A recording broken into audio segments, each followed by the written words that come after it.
Hello, everyone. Thank you for tuning in to today's workshop. As you can see, a lot of our workshops have um, tended to circle around the topic of healthy relationships, not only with yourself, but with others. So today we are going to talk about healthy relationships and what that looks like, and not only in a romantic aspect, but also in a platonic aspect. Therefore, we're going to cover how healthy relationships look in general. So here we go. What is a healthy relationship?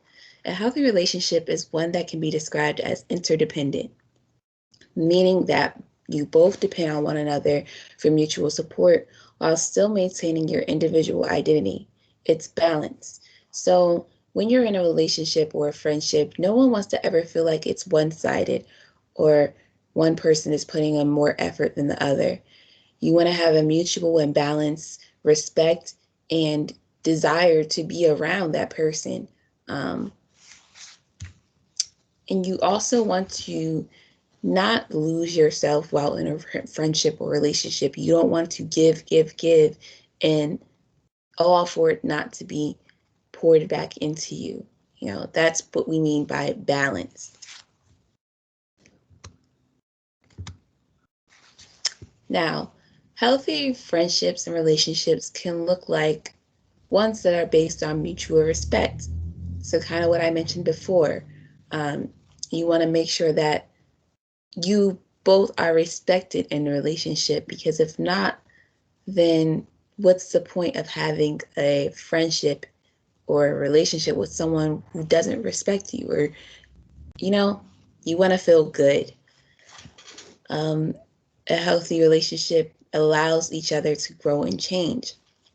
You don't want to be in a relationship where you feel stagnant or stuck, or you feel like if you do change, like your friend or your partner may not, want to be with you anymore, or will try to prevent you from, you know, be changing into evolving into your new self. You want to be with someone who allows for that change, allows for that growth, and allows you to be your best person. A healthy friendship or relationship isn't possessive. So, kind of, you know, connecting back to the previous point, you want someone who allows you to be you. Um, it also allows you to have feelings. So, you don't want to be in a relationship where you aren't able to express or vocalize how you feel or how the other person has made you feel. A healthy relationship allows for both people are committed to the relationship. So there's, a mutual desire from both parties, both ends, to be committed in the relationship. And lastly, healthy relationships are not about power and status. You don't want to be in a relationship where you feel like there's a dominance over you. Um, you feel like you can't do certain things, or you feel like you can't be a certain way because you want to please your partner or your friend.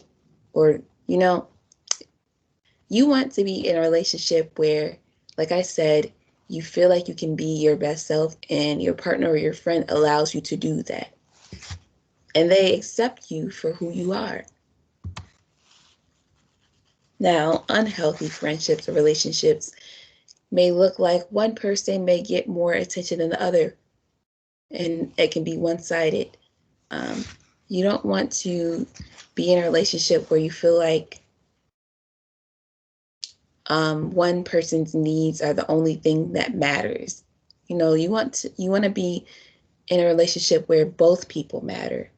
There's a mutual respect, like we said before.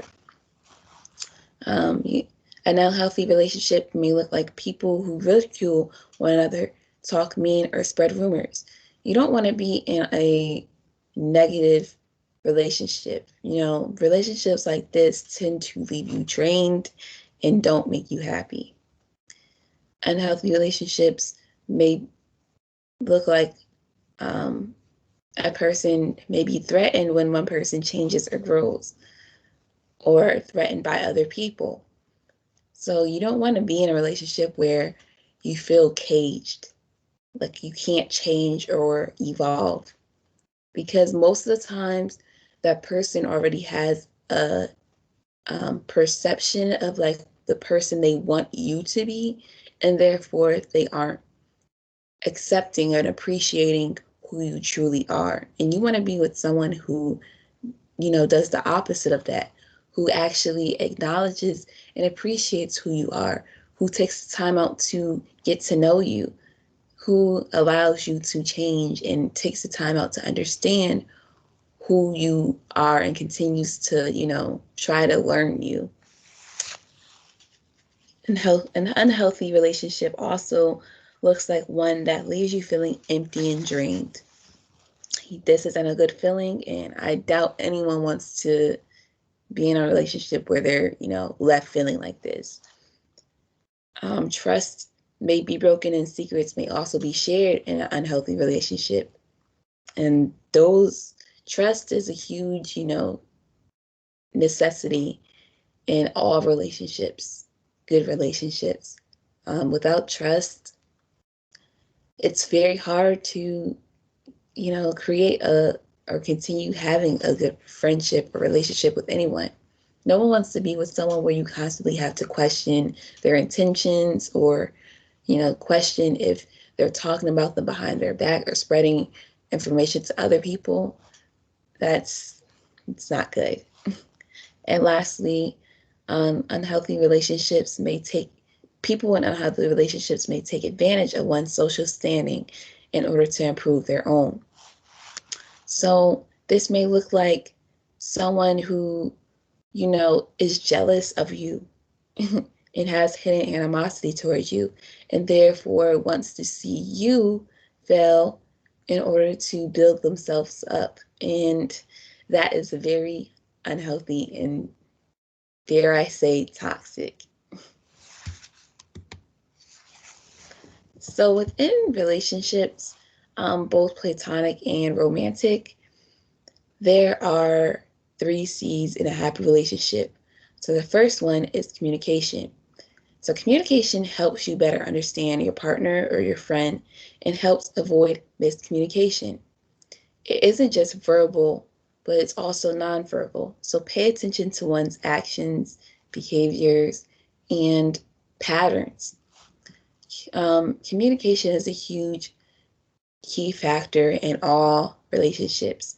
A lot of friendships and relationships go downhill due to miscommunication or lack of communication, because it's very easy to assume things about people and assume things about certain situations, but until you actually voice and communicate how you feel, and get to the root of things, that's when you'll be able to actually work through certain situations and avoid situations blowing out of proportion. So the next one is compromise. In instances of disagreement, you both may need to reach a middle ground, which is a compromise. And I just want to clarify that compromising isn't the same as making a sacrifice. You're simply um, reaching a middle ground, as I said before. In a relationship, there's a give and take.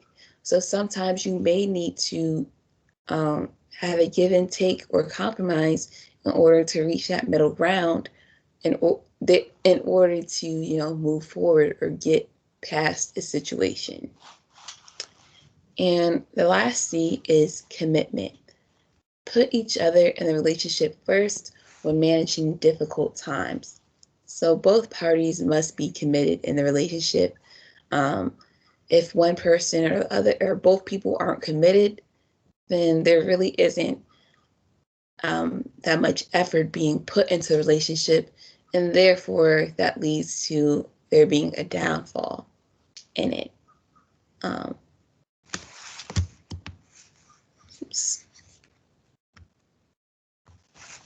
So in order to help create or sustain a relationship, a healthy relationship, here are some things that I think will help. So I think it's really good if you try new things. Make a list of new activities to try. Um, you can even go to new museums or events to attend, or even try new places to eat. This is what I love doing amongst my friends. One of our favorite things to do is go out and try new restaurants. We love to eat. That's one of our, I guess you can say, hobbies. So every other weekend, we'll pick out a new place to try and we'll go. And I know due to COVID, that might be hard, but there are a lot of things that you can do that don't involve going into packed environments, or you know things that don't there's things that don't cost a lot of money. And another thing that I think will help maintain a healthy relationship is to never stop. I made a typo, but never stop learning your friends or your partner. A lot of times, people kind of create a fixated image or perception of their friend based off of the person they met when they first became friends. And a lot of times they expect their friend or their partner to stay forever, be that version of themselves. However, it's healthy and it's good to continue learning your partner. So, like I said, pay attention to those nonverbal um, signs. So, focus on a change of behavior patterns. Um, focus on their growth and understand that and learn them. That being with a person, your friend or your partner, you should never stop learning your partner, because just like you change, just how they change, the relationship also changes. So you need to take the time out to adapt to those changes and therefore, grow together. And there's also a card game that I play with my friends, and it's called We're Not Really Strangers. This can be bought online, Amazon. Um, I believe they also have social media accounts where they post cards or posts that make you kind of think um, about certain things in your friendship or your relationships. And this card game really helps you relearn your friend. They ask simple questions such as, what's your favorite color? Or more in-depth questions such as, what's one thing about me that, hmm, what's one thing about me that you admire? Certain questions like that really make you think and allow your friends to see you from a different perspective.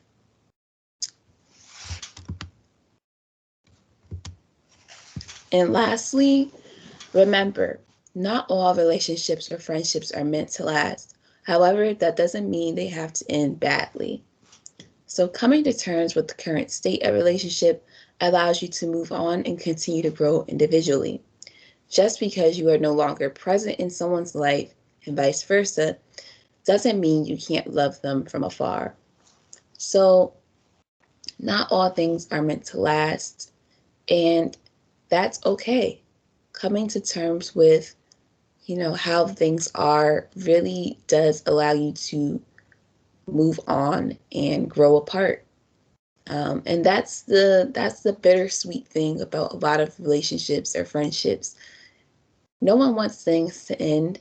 However, if it's not benefiting you, or if it's not um, allowing you to grow, sometimes you just have to accept that and move along.